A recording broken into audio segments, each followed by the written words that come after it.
Continuando então essa aula sobre receptores elétricos, nós vamos analisar agora circuitos elétricos que vão ter lá, né, gerador, né, ou geradores, é isso que também posso ter mais de um gerador, né, e receptor ou receptores, tá bom? Veja, inclusive nessa primeira parte eu vou fazer uma demonstração da lei de Pouillet novamente, seria uma reescrita da lei de Pouillet, tá? Então vamos lá, vamos imaginar esse circuito aqui em questão, em que já foi ilustrado para você uma pilha, tá? Um gerador, né? Eletromotriz de resistência interna, um receptor, que seria um motor elétrico. Basicamente isso aqui é uma pilha ligada num motor, tá? Contra eletromotriz de resistência interna, e adicionei uma resistência R aqui também qualquer. Porque aí fica assim, fica o circuito mais amplo que pode aparecer para você até esse momento, que é uma pilha, um gerador, um motor elétrico, um receptor e um resistor. Qualquer, um resistor de um circuito. Lembrando que se eu sei necessariamente que esse aqui de cima é um gerador, lembre-se, se ele é gerador, a corrente tem que sair do positivo.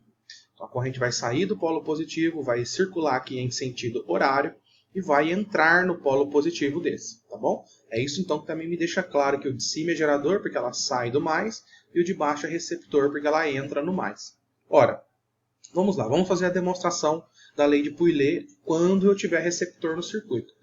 Você concorda comigo que a tensão elétrica que sair do gerador vai ser consumida pelo receptor e pelo resistor? Ou seja, a tensão que sai dessa pilha, quem vai usar essa tensão elétrica?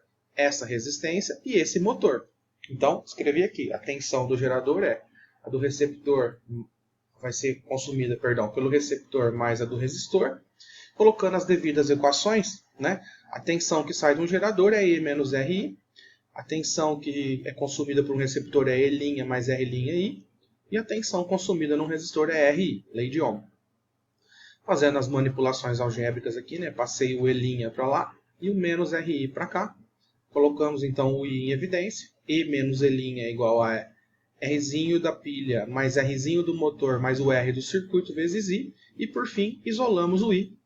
E escrevemos, né, que a corrente do circuito é eletromotriz menos contra eletromotriz, dividido pela soma das resistências. A resistência de dentro da pilha, a resistência de dentro do motor e a resistência do circuito. Perceba que essa é uma variação da lei de Pouillet. Tá bom? Então vamos lá. Como é que a gente calcula a corrente elétrica desse circuito? A gente vai pegar a eletromotriz menos a contra-eletromotriz e dividir pelas resistências, basicamente. Por isso que eu escrevi dessa maneira, para a gente generalizar uma lei válida para qualquer circuito de malha simples, assim, de malha única, conforme esses que a gente está lidando. Circuitos que só tem um caminho para a corrente, né? São chamados de circuitos de malha única. Para malha única, você sempre pode calcular a corrente por essa lei aqui. Tá, ó. Por que eu coloquei um somatório na frente? Presta atenção agora. Porque se eu tiver mais de uma pilha, eu vou ter o quê? 2 ou 3 geradores. Então eu vou acabar somando a eletromotriz. Se ao invés de eu ter um motor só, tiver 2 ou 3 motores, eu vou acabar somando as contra-eletromotrizes. Então, basicamente, a lei de Pouillet generalizada ficaria que a corrente é o somatório de eletromotriz menos o somatório de contra-eletromotriz dividido pelo somatório das resistências. Seria o quê? A resistência de dentro da pilha mais a resistência de dentro do motor mais a resistência do circuito, porque todas estão em série. Por isso que é um somatório de resistências aqui. Tá? Então, basicamente, a gente vai aplicar essa fórmula aqui. Ó. Nos exemplos que vão vir a seguir, serão resoluções de circuitos que eu trouxe, tá, para vocês, em que a gente vai aplicar essa equação aqui. Okay? E eu vou mostrar também nesses exemplos como que você faz para identificar quem é o gerador e quem é o receptor do circuito. Quer ver? Vamos lá? Você pegar a ideia? Primeiro exemplo. Imagine que eu te dou esse circuito aqui. Tá? Nós queremos descobrir qual é o sentido que a corrente vai circular, horário ou anti-horário, e também qual é o valor dessa corrente. Então esse é o nosso circuito. Perceba que aqui a gente tem dois elementos, ó, um de 96 volts e um de 12 volts. Os dois podem ser geradores, né? Ou eu posso ter um gerador e um receptor. O que eu não poderia era ter dois receptores, né? Porque eu tenho que ter pelo menos um gerador, né, pessoal? Eu tenho que ter pelo menos um gerador de corrente, senão eu não tenho um circuito. Então vamos lá. A priori a gente não sabe se esse 96 é uma pilha ou é um motor, um gerador ou receptor, igual esse aqui, de 12 e tal. Mas o que a gente sabe é que não pode ser dois geradores. Por quê? O polo positivo desse aqui está ligado no positivo desse. Então veja, Se fosse um polo positivo ligado em um negativo, aí eu teria 2 geradores em série. Aí o 96 estaria em série com 12. Porém, pessoal, é positivo no positivo. Então não é série, não é 2 geradores em série. Então o que nós sabemos? Que nós temos que ver o seguinte. Necessariamente, pessoal, o elemento de maior... Quando eu tiver 2 assim, tá? Quando eu tiver mais de 2, eu vou mostrar no próximo exemplo como você faz. Mas quando você tiver só 2, necessariamente aquele de maior valor é um gerador. Porque a eletromotriz é sempre maior que uma contra-eletromotriz. Porque a eletromotriz ela vai virar tensão elétrica e essa tensão vai virar contra-eletromotriz. Então, na verdade, considerando as perdas, a eletromotriz é sempre maior que a contra-eletromotriz. Por isso que esse de 96, eu tenho que saber que é o gerador. Então, eu destaquei aqui o elemento gerador, né? Então, agora eu concluo que isso aqui é uma eletromotriz de 96 volts e uma resistência interna de 2, por exemplo. Agora, sabemos o sentido da corrente. Se esse elemento é um gerador, a corrente tem que sair do positivo, então ela vai estar em sentido horário. E aí, para cravar, quando ela chegar nesse segundo elemento, ela vai entrar no positivo. Por isso que esse necessariamente é um receptor. Certo? Esse de 96 é o maior, vai funcionar como gerador, ele gera a corrente no sentido horário. E essa corrente saindo do positivo aqui, ela vai estar entrando no positivo aqui. Por isso que esse é um receptor. Então, identificamos que nós temos um gerador aqui do lado esquerdo, um receptor aqui do lado direito. Outra coisa, tá, pessoal? Poderia, como eu acabei de te dizer, poderiam ser 2 geradores em série, tá? Mas não é o caso. Então, basta aplicar a lei, ó. Somatório de eletromotriz menos somatório de contra-eletromotriz dividido pelo somatório de resistência.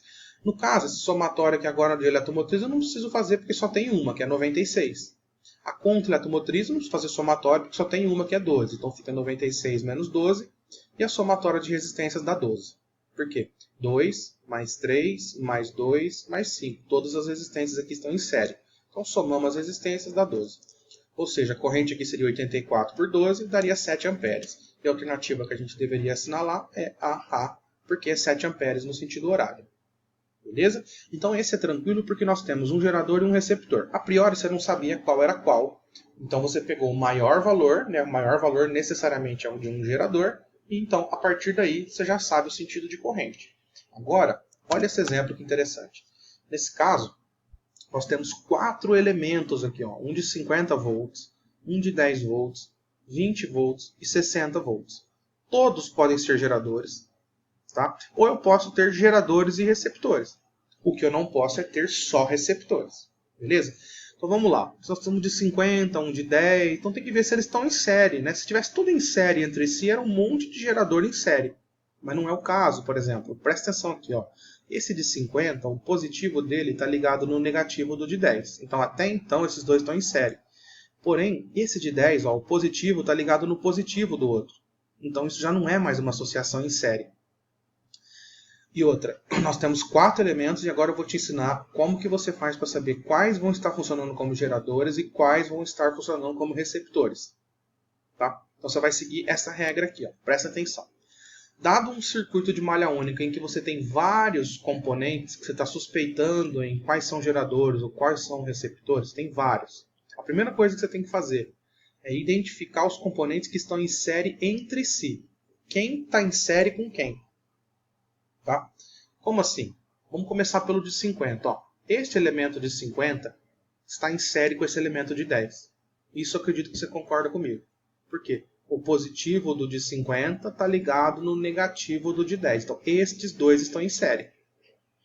O 60 não está em série com 50, porque está negativo no negativo.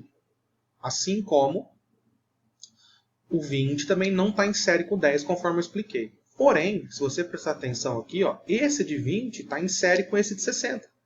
Por quê? O polo positivo desse de 60 está ligado no negativo desse de 20. É isso que eu quis dizer com você identificar os componentes que estão em série entre si. Os dois que eu fiz em roxinho estão em série entre si, totalizando 60. Os dois que eu fiz em vermelhinho estão em série entre si, totalizando 80. Percebe? Aqui eu vou ter 60 nos roxinhos, contra 80 nos vermelhinhos. Então, o próximo passo é você saber do seguinte. A associação em série que tiver o maior valor vai ser geradora. Tá? Por exemplo, ó, os dois vermelhinhos vão somar e dar 80. Os dois roxinhos vão somar e dar 60. Qual que é o maior valor? Os vermelhinhos. Então eles vão funcionar como geradores. Portanto, é assim que você faz. Quando você tiver vários componentes que podem ser geradores ou receptores, você vai identificar os componentes que estão em série entre si e a associação em série mais forte vai ser gerador. No caso aqui seria as em vermelho, tá? Porque elas estão totalizando 80. Aí, a partir desse momento, você sabe que a corrente vai girar nesse sentido, no caso anti-horário, porque se os dois vermelhos estão funcionando como gerador, a corrente tem que sair do mais, sair do mais. E os outros dois que eu fiz em roxo vão ser receptores, certo? Feito isso, você vai chegar na corrente aplicando a lei de Poiseuille generalizada.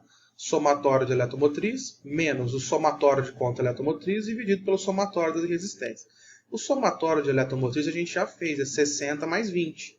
E o somatório de conta eletromotriz é 50 mais 10. Ou seja, ficaria 80 menos 60. Né? 60 com 20 dá 80. 10 com 50 dá 60. Então fica eletromotriz menos conta eletromotriz. E a soma de resistências dá 10. 5 mais 1,5 mais 1,5 mais 2. 80 menos 60 dá 20. 20 sobre 10 dá 2 amperes. Tranquilo? Então essa é a ideia. É assim que você vai proceder quando você tiver vários componentes. Segue esse espaço aqui que não tem erro. Identifique quem está em série com quem. E aquela associação em série mais forte vai ser geradores. E o interessante é que não precisa estar na ordem, viu? Um gerador não precisa estar encostado em outro gerador. Eu poderia ter um receptor entre eles. Assim como o receptor não precisa estar encostado no outro receptor. Eu poderia ter um gerador entre eles. Então você tem que ter esse poder de abstração. Ver quem está em série com quem. E aquela associação em série mais forte vai funcionar como gerador. Eu recomendo que você faça igual eu fiz aqui. Ó. Pontilha o componente que está em série com o outro componente que está em série e vai escrevendo do lado se ele é gerador ou receptor. Beleza? Então, mais uma vez, essa é a teoria. A partir daqui é praticar nos exercícios. Beleza? Obrigado pela sua atenção e até uma próxima.